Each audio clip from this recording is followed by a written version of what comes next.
Is the Republican Party worth trying to save? As in, would minarchists be better trying to infect the Republican Party? I am not in a position to advise minarchists or Republicans. I don't know what you mean by worth.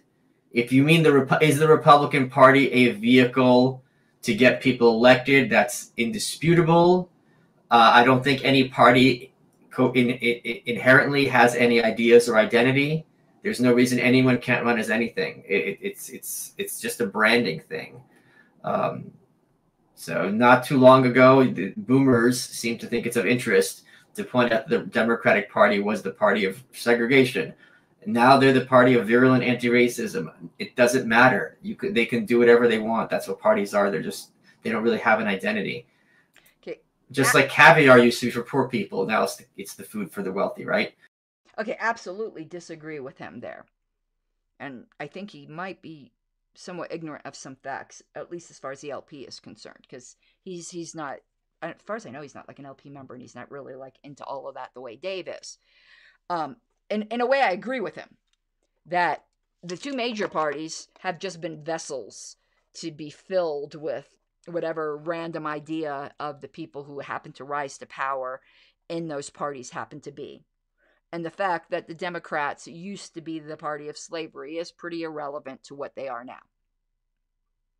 You know, that I never found that argument particularly persuasive. I found it historically interesting, but not particularly persuasive. But I absolutely disagree with him that it's inevitable or just obvious that a party isn't anything in and of itself. I think you can set up a party to be something of itself, in and of itself, to actually not be a mere container to be filled. And that's what the LP has done with the Statement of Principles, which I don't know if he's aware of, which is basically a self-destruct mechanism. Now, he could say, well, yeah, that's words on paper and people can ignore it. Yeah, but I do think the fact that it is imploded in there as a self-destruct depth charge would, in fact, if that continued to be done, to be ignored, that the party would self-destruct. That's the whole purpose of it. So I don't know, and I'm sure we're not the only very ideological party that has put safeguards into place. So I think he's correct when it comes to the two major parties, but I don't think he knows what he's talking about when it comes to the LP, to be honest with you. And this was Micheal on his own show, this clip. But while we are talking about Micheal Malice, whom I adore and who still will not follow me on Twitter, and me bitching about it just means that he will never follow me on Twitter, just out of the sheer perversity of it, because that's how Micheal Malice is, and he's adorable. I love him. I want to talk about his new book that just came out, and did it go to #1? It came close to #1 on Amazon, self-published, excuse me, got a little wet there, with a title of The Anarchist Handbook. I mean, that's incredible. Maybe the world's a bit more ready than we think it is, huh? I haven't read it yet. It's still a virgin book, so Micheal, I'm going to be taking your virginity, baby. I haven't even cracked it open. But I do have something to disagree with on the back. It might be picking nits a bit and I said this last night in a live stream, to nitpick on a blurb on the back, but I'm going to anyway. Why the hell not? I'm a libertarian. We nitpick. So, it says, it's from the introduction. So these are actually, I guess, Michael's words. Anarchism has been both a vision of a peaceful cooperative society, yay, and an ideology of revolutionary terror. Boo. Correct. And people today tend to think of it as the latter and not the former. Since the term itself, anarchism, is a negation, very, very important point, there is a great deal of disagreement on what the positive alternative would look like, which is why I call myself a libertarian anarchist. It says the Anarchist Handbook is an opportunity for all these many varied voices to speak for themselves from across the decades. These were human beings who saw things differently from their fellow men. They fought and they loved. They lived and they died. They disagreed on much, but they all shared one vision: freedom. That last sentence I have a huge problem with.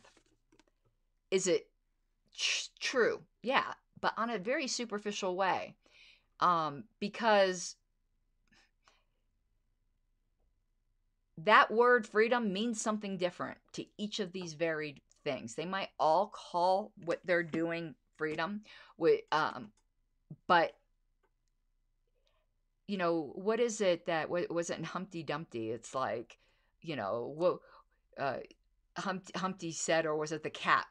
One of the characters in Alice in Wonderland said, you know, when I say a word, it means precisely what I choose for it to mean, and nothing more. And Alice says, but the question is whether one word can mean so many different things.